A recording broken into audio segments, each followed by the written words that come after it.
Millions of tourists visit New York every year, and the biggest question is how to budget your limited time. Today, I'll be ranking the city's most popular attractions and telling you the pros and cons of each so you can decide which ones to visit. You don't want to miss it. After going through hundreds of first-timers' itineraries, these are the 20 attractions I tend to see come up the most, and my criteria here is value for your money, value for your time, and how unique it is in New York. At number 20, Madame Tussauds, probably no shock here. I think the reason this spot is so popular is because it's on a lot of those attraction passes and the fact that it's in Midtown Manhattan. Let's look at the pros, and I understand why you'd go here, especially if you're visiting from overseas and you're a fan of American pop culture. I guess it would look cool posing next to realistic wax dummies of your favorite celebrities, and because it's on those attraction passes, it's probably included in the cost.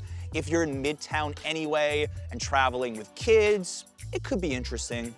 The cons, where to begin? First off, there's 23 of these around the world, so you could do this in a lot of other cities. This honestly feels more like an LA kind of thing to me. Also, there's very little New York experiences inside. They have this replica subway station, but outside of that, I hate to use the term, but this spot is a bit of a tourist trap, and that's why it's last on my list. Up next, Coney Island, Brooklyn, and I'm not talking about the businesses in the neighborhood, I'm just talking about the amusement park and Boardwalk. So for the pros, this is a cool spot for families, and if you're visiting New York and want that American boardwalk experience, you could scratch that itch here. It's also home to the first Nathan's in the world, which is actually one of the cons in my opinion, because I think Nathan's is overrated and not worth the trek just to Coney Island for that. Also, unless you're a huge fan of amusement parks, it is a hike from Midtown Manhattan. You're eating up 1 hour each way to get there, and it's really only lively during the summer. Yes, they do have a Winterfest now, which was pretty cool, so we will give an exception to that rule, but it's really not a year-round place to visit. And I may be biased here because I grew up in Jersey and like their boardwalk so much more, but if time is tight, I just don't think this is a must-do for first-timers. And their beach is nothing special. I'd pick Rockaway Beach, Queens over Coney Island any day. The Circle Line Harbor Lights Cruise, one of the most popular tourist boats out there, and at $52, here's what you need to know. The pros. I actually was impressed by the narrator of the ride. He was a native New Yorker, and he even taught me some facts that I didn't even know about. And just cruising around the Statue of Liberty and the East River at night, that was really amazing and totally worthy of all the photos and videos that you'd want to take. Now the cons. These things are absolutely mobbed with other tourists, so you'll be competing for the best seats if you don't get there like an hour early, and probably selfie sticks as well, because keep in mind, they're on all the attraction passes. Also, there's a lot of other boat rides that are less crowded and take similar routes. Heck, you could take the $4 NYC ferry and recreate most of the route yourself. Hint, hint, we did an entire video on this topic. I just find this thing really touristy, and there's a lot of other boat rides you could take that, in my opinion, pack in more value. Number 17, Little Island. This is one of the newest attractions on the list, and it's on most tourists' radar because of its Manhattan location right on the water. Pros, it's free, and that's always a win. And I like the quirky, surrealistic design from the outside. It's also in front of the port where the Titanic survivors arrived, which is really cool. It's right next to the High Line as well, so you could easily package the two together. Now the cons. I don't actually find the inside of Little Island that interesting. The views are only okay of the skyline. It can get a bit crowded as well. That being said, I'd still consider a quick peek inside if you have the time and are visiting attractions near the meatpacking district anyway, but this is not even close to my favorite free thing to do in New York. In fact, if you want a whole list of free things to do in the city, check out the video we made on the topic. And if you're curious, my #1 free attraction in New York is the rooftop of the Stavros Niarchos Library. Number 16, Times Square. And if you know absolutely nothing else about New York, you probably heard of Times Square. It's honestly the center of the world, and it's on every single first-timer's checklist for obvious reasons. The pros. I admit at night going to Times Square is a requirement. The bright lights, the billboards, the vibe is distinctly New York. Before Vegas, this was probably the shiniest place in the US. I also enjoy the midnight moment, which occurs every night on the billboards around midnight and is the world's largest digital art display. Onto the cons. There's a reason why most local New Yorkers steer clear of this spot unless they have family or friends visiting. It's super crowded all the time, packed full of tourists taking photos, and almost every single scam I've ever talked about is present here, from the fake monks to the CD guys, the Disney characters, and people trying to hand you pamphlets and sell you stuff at every corner. It's honestly a nuisance to walk through. I still recommend going at least once because you'll probably be in Midtown Manhattan at some point anyway. Number 15, Rockefeller Center. Now, Rockefeller Center is synonymous with New York during the holidays, although people do visit it year-round. The pros. This is the holiday headquarters of New York because most of the Christmas attractions are nearby, starting with a Christmas tree and famous ice skating rink, which I admit is super iconic. Any time of year, they keep the area relatively clean and manicured, so it wouldn't hurt to walk by even during non-holiday times. Onto the cons. Well, for one, if it's not between late November and early January, it's just not super exciting. And when you visit during the holidays, it is a mob scene the closer to Christmas you get. This year, they were even charging people money to get closer to the tree. So just remember, it's one of the most famous Christmas destinations in the world, and everybody else wants to get in there too. And beware of costume characters and rogue Santas charging money for photos there. Number 14, One World Observatory. Pros. It's near the 9/11 Memorial and Museum, so you could easily combine those on an itinerary. For another, it's the only observation deck that is completely indoors, so if it's super cold out or windy, you'll be fine there. And it has by far the best elevator ride of any observation deck as it shows you the construction of New York right in front of your eyes. You also have incredible views of the surrounding region, and being at the bottom of Manhattan, it's the only one with a good view of the Statue of Liberty. The cons. Well, that pro about being indoors is also one of its cons in that I really prefer being outside for at least part of a viewing experience. Also, you are not in Midtown Manhattan, so you won't have that same experience being surrounded by big buildings on all sides. This one comes down to preference, and I just like the other observation decks a bit more. Number 13, the Intrepid Sea, Air, and Space Museum. And this is literally housed on a decommissioned aircraft carrier, which already makes it super interesting in my book. The pros. If you're a fan of military history, this could be number one on your list. Admission is $36, which is cheaper than any observation deck. They have tons of old aircraft on the decks and even a replica of the Enterprise space shuttle. And now you can even board the old British Airway Concorde, which traveled across the Atlantic in under 3 hours. I really enjoyed the Growler submarine as well. It felt like I was living at sea. As for the cons, the biggest one for me is if you don't like military history, it won't excite you. And even if you do, there's also 5 aircraft carrier museums in the US. So while it's super cool, it's not the most unique thing to do in New York, but I'm still a big fan.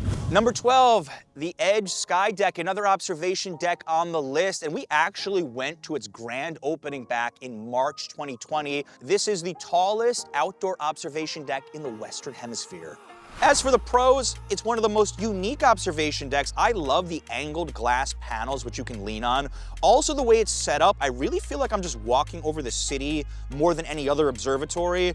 And the location on the west side of Manhattan gives you a cool vantage point that none of the other decks do. And it has City Climb if you're willing to shell out $185 to literally lean off a building. My palms get sweaty just thinking about that.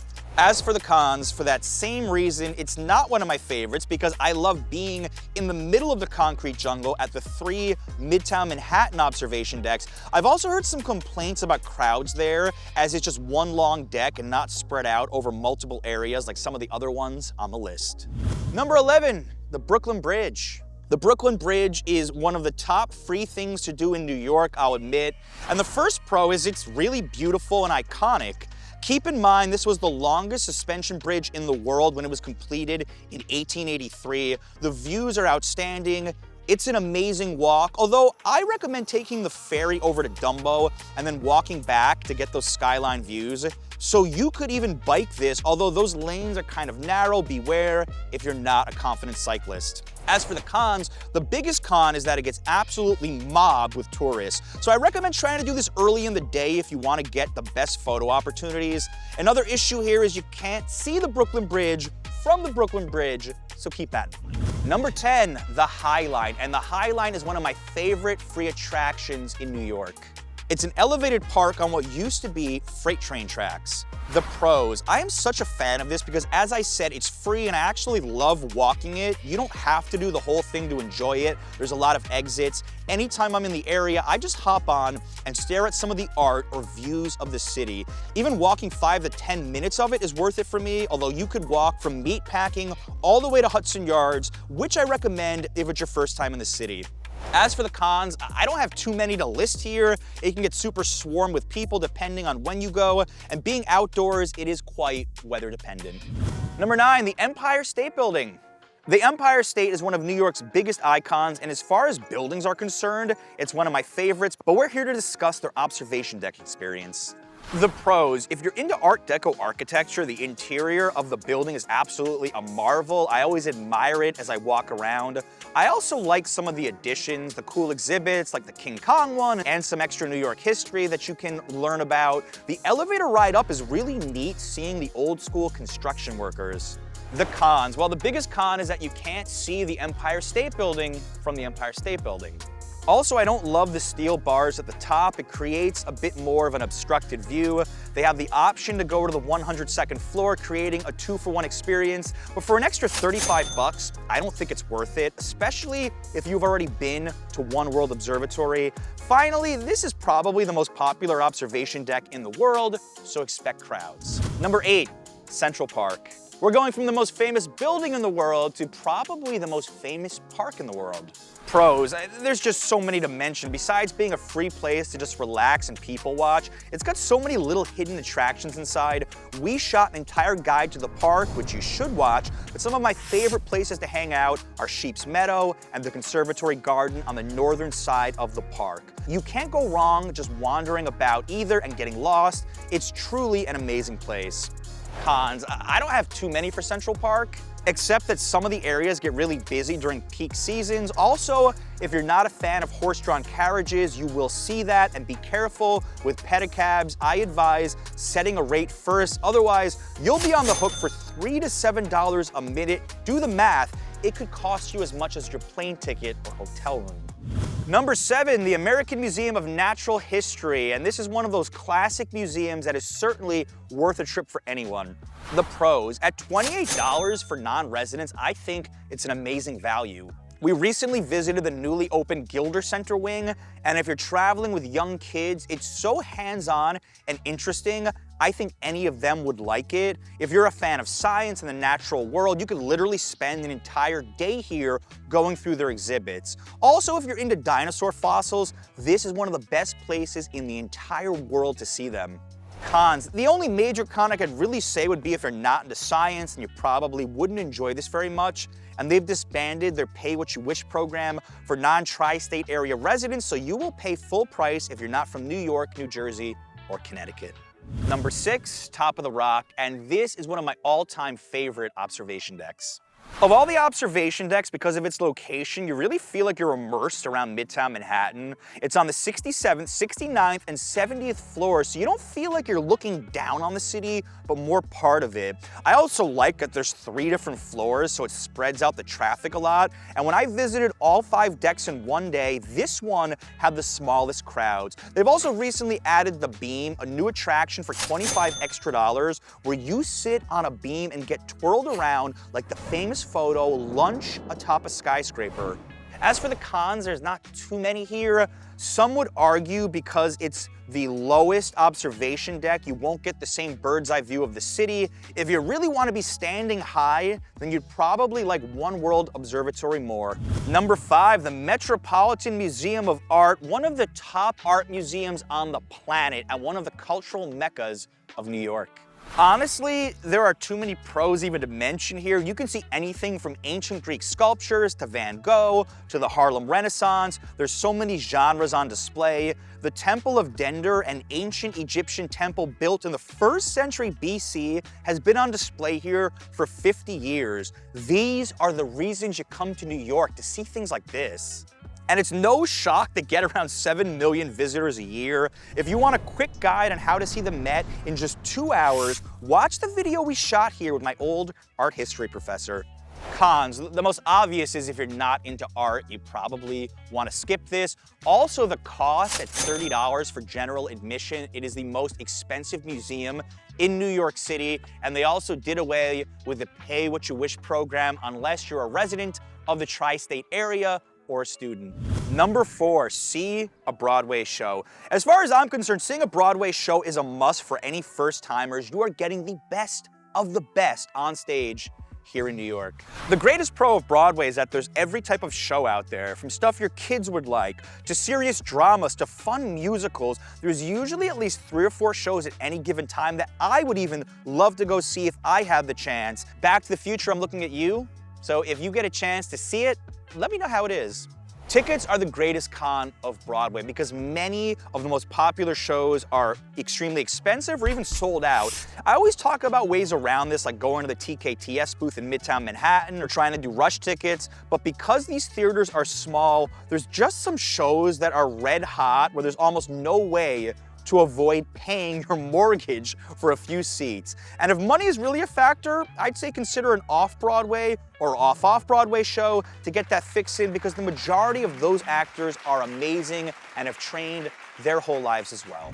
Number 3, Summit One Vanderbilt, which is the newest observation deck in New York, my personal favorite. The pros, well, since it's the newest, if it's a return trip, you probably haven't done it yet. I think I just got bored with the whole observation deck concept of going to stare at other buildings, but here you have 2 floors of all glass. That's more of an interactive experience. There's other cool rooms as well and spots to look down at the city. And of course, they have a rooftop where you can get those classic views on the 93rd floor, plus an extra elevator ride up if you really want to soar 12 stories higher. I just can't think of any observation deck that blends the traditional with this much interaction.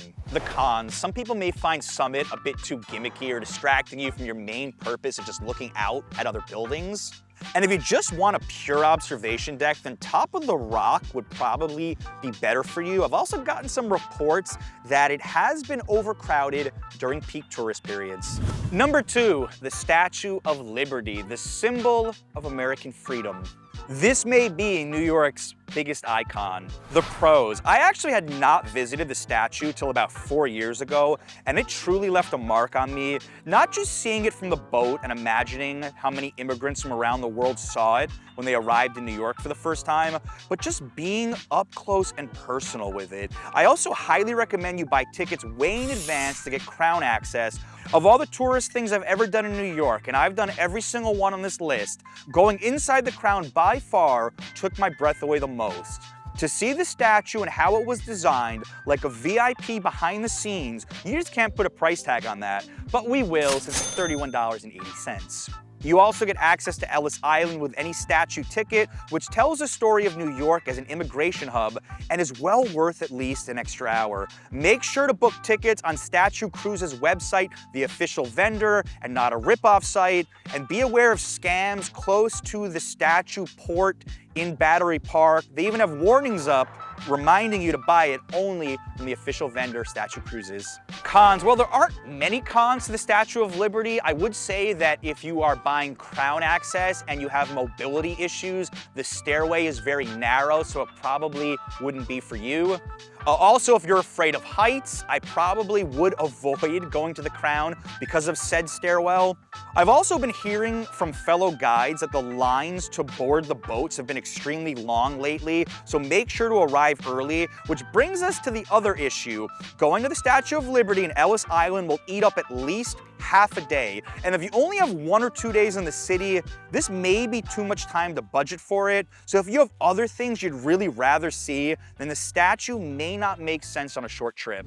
At the top of our list is the 9/11 Memorial and Museum, located in Lower Manhattan. I think this is a must for every visitor to New York, as that day changed this city and country so much. The pros. The memorial fountains are free to visit and located right outside of the museum.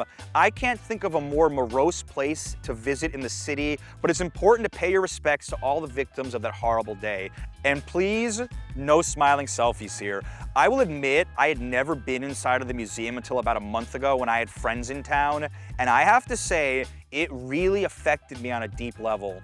Bringing back memories from 20+ years ago, and as I walked around, I realized that those who didn't live through it or remember it owe it to themselves to find out about that historical moment in time that defined and strengthened New York. It was really, really eye-opening. The only con I can think of is the museum is very realistic and it may be too much for some people. Keep that in mind, but they do have tissues at some of the exhibits.